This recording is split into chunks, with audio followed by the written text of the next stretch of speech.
La muerte es una realidad que nos enfrenta a la separación, y en esos momentos de despedida, como cristianos nos aferramos a la esperanza de un cielo y un reencuentro con nuestros seres queridos creyentes.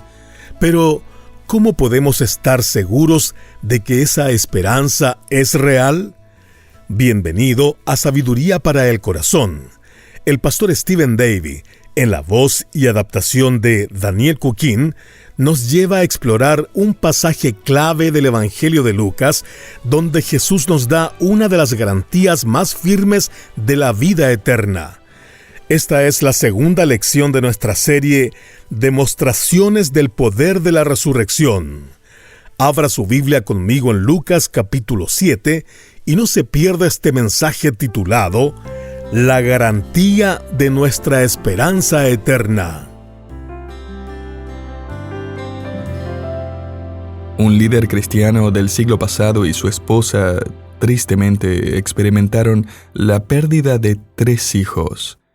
Uno a sus 18 días de nacido, después de una cirugía de urgencia. Otro murió a sus 5 años por leucemia. Y el tercero murió a sus 18 años por causa de un accidente. Este líder cristiano escribió: la muerte de un niño de todas las muertes parece ser la más antinatural y difícil de soportar. Es como poner un punto antes el final de una oración, cuando ésta apenas ha comenzado. Es de esperar que los ancianos mueran, pero no los jóvenes, que tienen toda una vida por delante, una vida llena de potencial, belleza, asombro. La muerte parece un cruel ladrón cuando golpea a los jóvenes. Cuando un niño muere, parte de los padres es enterrada con ellos también. Conocí a un hombre que estaba en sus 70 años y durante nuestros primeros minutos juntos, él sacó una fotografía vieja y descolorida de su billetera. Era una foto de su hijo, que había muerto casi 50 años atrás. Francamente, querido oyente, no importa la edad que tenga, uno nunca supera la pena de una despedida. Y entre más avanzamos en años, más tiempo parece que pasamos despidiéndonos de los miembros creyentes de nuestra familia y nuestra comunidad cristiana. Ciertamente nos entristecemos en esas despedidas, pero no como los otros, que no tienen esperanza, como escribió Pablo en 1 Tesalonicenses 4, versículo 13. Porque sabemos que ese adiós un día se convertirá en un «Hola, qué maravilloso volvernos a ver». Y en ese día ya no habrá más despedidas.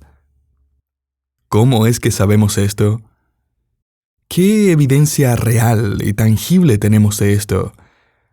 Bueno, Jesús va a demostrar su capacidad para hacer que eso suceda. Él va a revelar su poder sobre la muerte en 5 oportunidades diferentes a lo largo de su ministerio. Él está desplegando este poder como un anticipo de su promesa, por así decirlo. Él está demostrando que es la verdad, la resurrección y la vida, Juan 11:25, que Él tiene suprema autoridad sobre el cementerio. Y una de esas demostraciones de su poder de resurrección está a punto de suceder. Veamos juntos este evento registrado en el Evangelio de Lucas, capítulo 7. Acabamos de ver cómo la palabra de Jesús trajo sanidad al siervo de un centurión, y ahora vamos a ver cómo la palabra de Jesús trae a una persona de regreso a la vida. Retomemos nuestro estudio ahora en el versículo 11. Aconteció después que él iba a la ciudad que se llama Naín, e iban con él muchos de sus discípulos y una gran multitud. Cuando llegó cerca de la puerta de la ciudad, he aquí que iban a enterrar a un difunto. Detengámonos allí por ahora. Necesitamos comprender la escena aquí antes de profundizar en el texto. El pueblo de Naín existe hasta el día de hoy. Es un pequeño pueblo de unas 200 personas. No hay evidencia arqueológica que sugiera que alguna vez fuera más grande de lo que es hoy. La idea de que Jesús llegó cerca de la puerta de la ciudad podría llevarlo a imaginarse una gran ciudad fortificada con muros y puertas grandes. Pero este pueblo no estaba amurallado. Su entrada era más como una especie de arco de piedra decorado, para indicar que había llegado al pueblo. Naín no era conocida por nada en particular, y de hecho esta es la única vez que se la menciona en el Nuevo Testamento. Posiblemente también es la única vez que Jesús la visitó. Josefo, el historiador judío del primer siglo, menciona que el pueblo de Naín estaba en el camino entre Galilea y Jerusalén. En otras palabras, era una pequeña parada en el camino. Naín era solo un pequeño pueblo entre dos ciudades importantes. Eso me hizo acordar de un pequeño pueblo en Iowa, Estados Unidos, donde vive nuestra hija menor, con su marido y sus 2 hijos. Ese pueblo solo tiene algo así como 1,5 kilómetros, y la población es de poco menos de 400 habitantes. El nombre del pueblo es Middletown, que en inglés significa pueblo del medio. Un nombre muy creativo porque el pueblo está literalmente al medio de las 2 grandes ciudades de la zona. En Middletown hay solo un semáforo y se encuentra en la calle principal. Cuando los fuimos a visitar por primera vez, nuestra hija me dijo que había ordenado unas pizzas. Me ofrecí a ir a buscarlas y le pregunté dónde quedaba la pizzería. Ella se rió y me dijo, está a 1 cuadra en la gasolinera. Después de eso no me sentí muy optimista acerca de la pizza. Me preguntaba si vendría con una botella de antiácido. Y la verdad es que estuvo muy buena. Tenía una linda masa casera, de masa madre. Y así era el pueblo de Naín. Solo unas decenas de agricultores y pastores. Si usted paraba en el pueblo de Naín era solo porque probablemente estaba de paso, de camino a otro lugar. Y digo esto porque Jesús debe haber tenido una razón especial para salirse del camino y detenerse en el pueblo de Naín.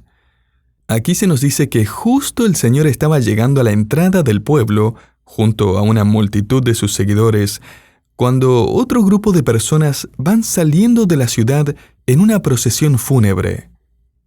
Están de camino para llevar al difunto a una de las cuevas de piedra caliza cercanas, talladas en la ladera, donde colocarían el cuerpo en lo que podríamos llamar una cámara funeraria.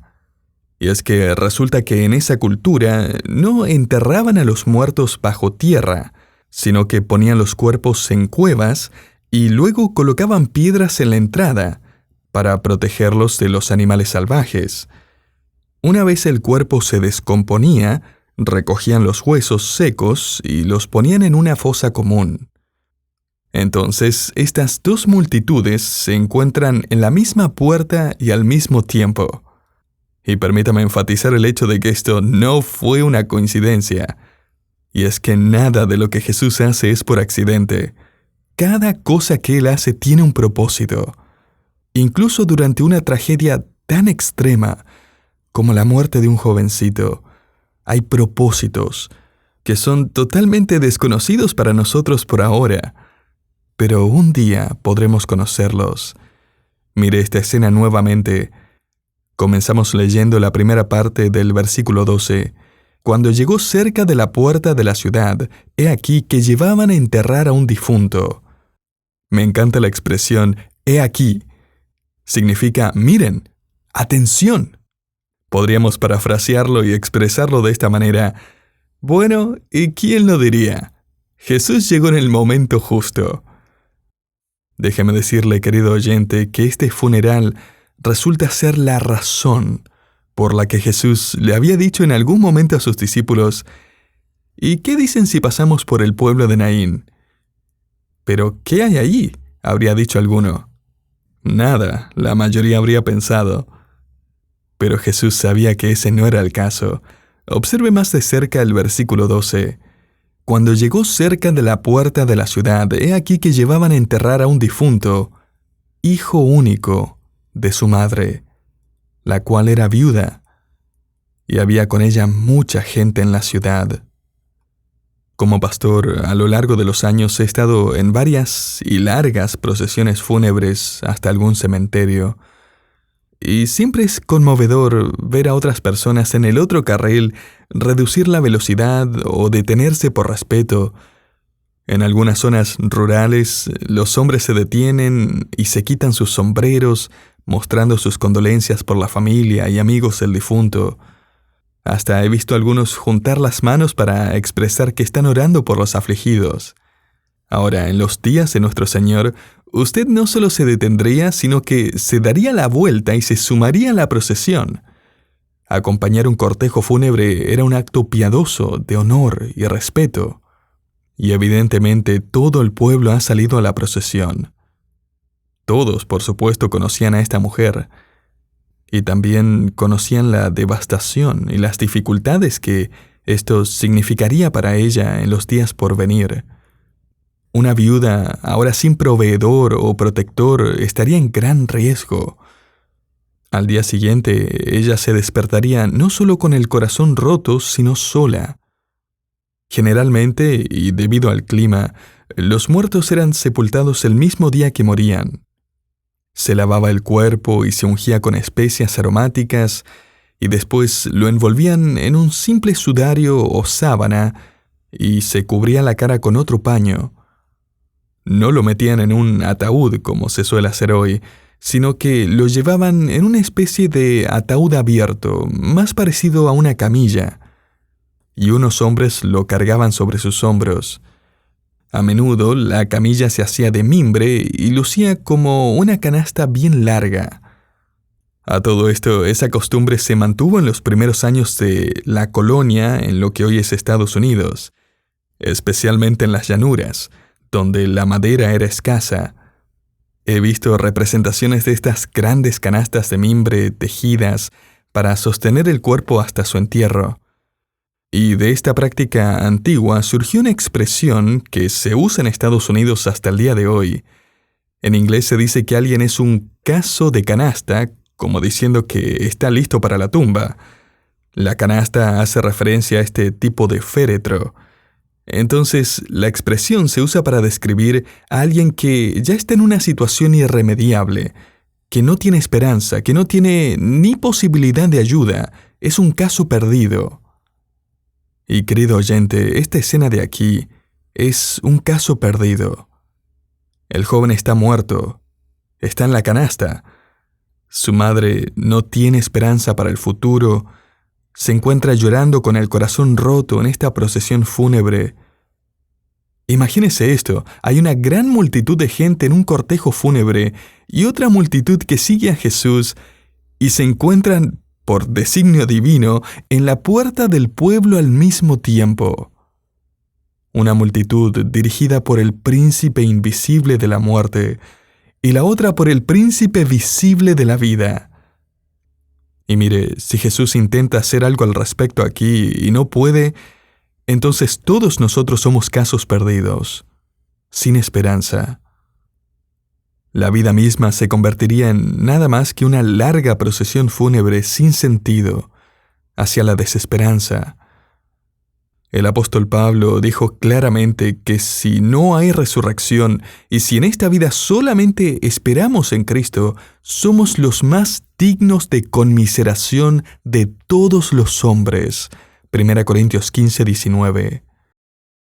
Este momento en la entrada del pueblo de Naín tiene un significado eterno. Continuamos leyendo el versículo 13. Y cuando el Señor la vio, se compadeció de ella y le dijo: «No llores». Me encanta esto.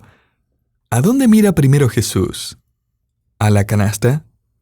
¿A los que la llevan? ¿A la multitud? No, Él mira a la viuda. Y Lucas dice que Él se compadeció de ella. A propósito, esta es la palabra más fuerte en el idioma griego para expresar su pesar, sus condolencias, su compasión. Jesús entiende ese momento de su vida. Él la entiende, Él la comprende en su totalidad. Él traslada su dolor al centro de su ser. Podría expresarlo de esta manera: Cuando el Señor la ve, su corazón se compadece de ella. Jesús se ve profundamente afectado por ella. Y Jesús le dice: no llores, deja de llorar, deja de sollozar.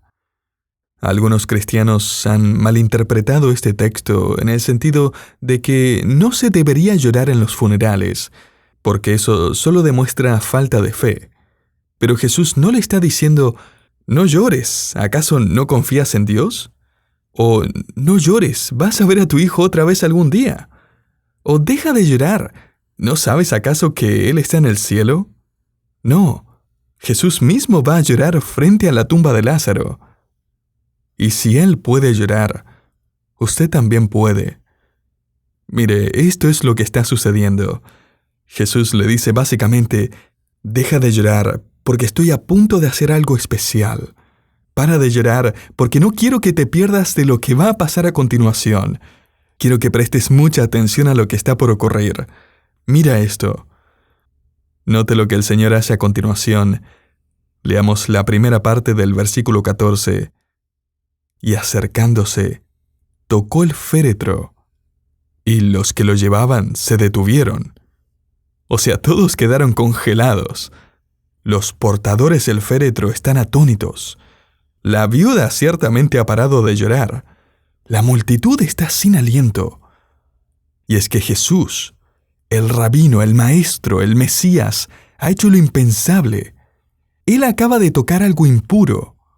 Y según la ley registrada en Números 11, él también debía quedar impuro por haber tocado algo relacionado con un cadáver. ¿Qué está haciendo él acercándose de esta manera? Jesús ha tocado el féretro de un muerto y ahora está ceremonialmente impuro. Pero, ¿qué pasa si no hay nadie muerto dentro del féretro? Mire, tan pronto como Jesús tocó esa canasta, incluso mientras extendía su mano para tocarla, el joven volvió a la vida. Aquí vemos milagro tras milagro. La sangre coagulada ahora está fresca y circulando instantáneamente. El corazón vuelve a latir, el cerebro está funcionando, los pulmones se reactivan, el aliento de vida vuelve a su cuerpo. Este joven ahora está completamente vivo y sano. Y Jesús dijo: joven, a ti te digo, levántate. Y entonces se incorporó el que había muerto. Como hemos llegado a esperar, el doctor Lucas utiliza un término médico aquí, refiriéndose a que el paciente ahora está curado y está sentado en la camilla. Imagínese esto, el joven está allá arriba en esa canasta sobre los hombros de los portadores de féretros, donde todos pueden verlo fácilmente, y de repente se levanta. Vaya si eso no detuvo la procesión de inmediato. Lucas continúa contando que el joven comenzó a hablar. Y esto confirma, por supuesto, que lo que ocurrió no fue una extraña contracción del cuerpo, o un impulso nervioso, o una relajación de los músculos mientras estaba muerto, dando la sensación de que revivió. No, el joven se sentó y comenzó a hablar. No sé usted, pero a mí me encantaría saber lo que dijo. Si era un adolescente, me imagino que lo primero que dijo fue: mamá, tengo hambre. Me lo imagino diciendo: sáquenme de aquí, déjenme bajar. Hay un momento muy tierno aquí, y que es fácil de pasar por alto. Miremos el versículo 15 nuevamente. Entonces se incorporó el que había muerto, y comenzó a hablar, y lo dio a su madre. En otras palabras, Jesús lo ayuda a salir de esa canasta. Jesús sin duda le explicó un poco lo que había pasado mientras desenvuelve al joven de su sudario. Me imagino a los portadores del féretro y a la multitud demasiado aturdidos como para ayudarlo, en estado de shock. Y luego Jesús lo trae y se lo entrega a su madre. Él los vuelve a reunir. ¿Puede imaginárselo? ¿Y sabe qué, querido creyente? Jesús un día nos reunirá con nuestros seres queridos que han partido a la presencia del Señor. Lucas concluye esta escena diciéndonos que la fama de Jesús se extendió por toda esa región. Pero tristemente la multitud pasó por alto el significado de este milagro. Ignoraron lo más importante. Y es que todo esto les habría recordado la historia del profeta Elías, cuando resucitó al hijo de la viuda de Sarepta. Así que llegaron a la conclusión de que Jesús era solamente otro Elías, por así decirlo, el gran profeta que resucitó al hijo de una viuda. En el versículo 16 leemos que todos tuvieron miedo y glorificaban a Dios diciendo: «Un gran profeta se ha levantado entre nosotros, y Dios ha visitado a su pueblo». A todo esto, la frase «Dios ha visitado a su pueblo» no significa que creían que Jesús era Dios y los había visitado en su pueblo. Vemos esta frase a través de toda la Escritura cuando las personas reconocen que Dios desplegó su poder en medio de ellos. Lo que pasa aquí es que la gente se emociona creyendo que un gran profeta ha venido y ha desplegado el poder de Dios en su humilde pueblo. Pero lo que hizo Jesús aquí fue diferente a lo que hizo Elías. Si alguno de ellos hubiera ido a estudiar su Biblia, se habría dado cuenta de que Elías primero le preguntó a Dios por qué había tomado la vida del niño, y luego tuvo que orar 3 veces antes de que el niño regresara a la vida. Fue un milagro estupendo, sin duda, pero Jesús simplemente pronunció la palabra «levántate», y el joven se levantó. Esta escena, querido oyente, se convierte en un anticipo de aquel día cuando Jesús vendrá en las nubes, y al decir la orden, que creo que será este mismo verbo, «levántate», los muertos en Cristo resucitarán primero. Sus cuerpos se levantarán de la tumba, serán glorificados y reunidos con sus espíritus que han estado con Cristo desde el momento de su muerte. 1 Tesalonicenses 4:17. Como dijo el apóstol Pablo, estar ausentes del cuerpo es estar presentes con el Señor. 2 Corintios 5:8. O como dijo el Señor Jesús en la cruz, justo antes de morir: «Padre, en tus manos encomiendo mi espíritu». Lucas 23:46. ¿Puede Jesús ordenar a los muertos a que vuelvan a la vida? Absolutamente. Aquí tenemos una prueba. Este es un anticipo de lo que nos espera. Escuche, querido oyente, cuando la vida, y tal vez su vida en este momento, parece estar en ruinas, cuando siente que no hay esperanza, ni ayuda, ni salida, recuerde que esta escena es una demostración del poder de Cristo. Un poder que actúa en cada circunstancia de la vida, que lo ordena todo con un propósito, y que incluso trasciende esta vida. Permítame hacer 3 declaraciones finales a partir de lo que vemos en este maravilloso encuentro. Primero, por más humilde o pequeño o ignorado que sea, no hay persona o lugar que no tenga importancia para Jesús. Ni siquiera una viuda en un pueblo pequeño en medio de la nada deja de ser importante para Él. Un autor escribe sobre esta escena: Cristo ilumina aún las tumbas del pueblo más pequeño, compadeciéndose de otra alma anónima y derrotando a la muerte incluso en un pequeño lugar como el pueblo de Naín. No hay persona, no hay lugar que no sea importante para Jesús. Segundo, no hay caso y no hay circunstancia que sea imposible para Jesús.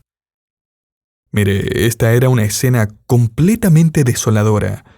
No había esperanza, no había salida posible. Y sin embargo, Jesús nos da una lección.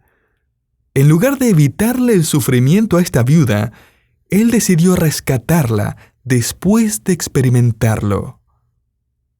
Este puede ser su testimonio también, como el de la mayoría de los creyentes alrededor del mundo hoy, que son rescatados del sufrimiento y la tristeza y la dificultad, pero solo después de haber atravesado por todo eso.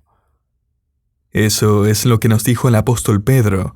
cuando escribió: «Después que hayáis padecido un poco de tiempo, Él mismo os perfeccione, afirme, fortalezca y establezca».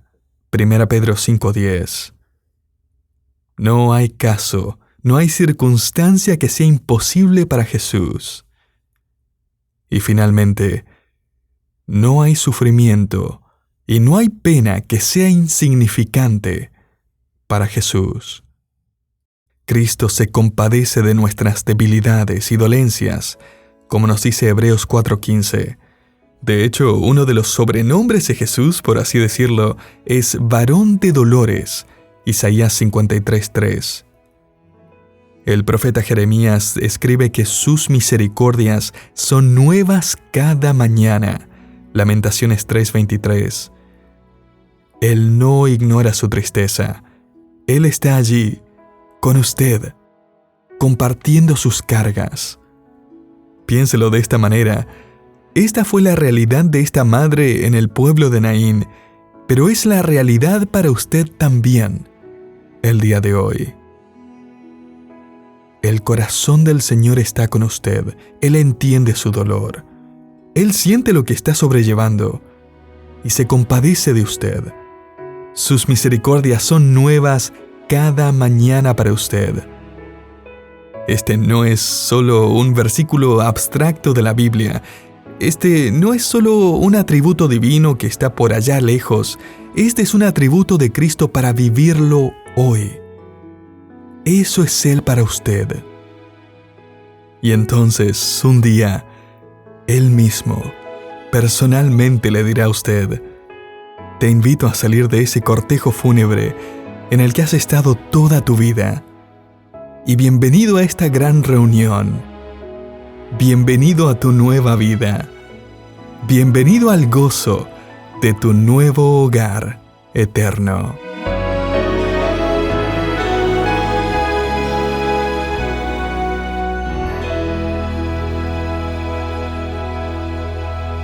La muerte es el mayor enemigo de la humanidad, pero Cristo tiene la última palabra. Solo en Él encontramos vida eterna. Gracias por acompañarnos hoy en Sabiduría para el Corazón, una producción del Ministerio Sabiduría Internacional. Este mensaje se tituló La garantía de nuestra esperanza eterna y forma parte de la serie de estudios en el Evangelio de Lucas, Demostraciones del Poder de la Resurrección. Le animamos a compartir estos programas a través de su plataforma de podcast favorita o visitando nuestra página web sabiduriaespanol.org. Allí no solo encontrará muchos recursos bíblicos, sino también varias formas de mantenernos conectados. Suscríbase a nuestro canal de WhatsApp, a nuestra lista de correo electrónico o a nuestras redes sociales para seguir creciendo juntos en Sabiduría para el Corazón. Bendiciones.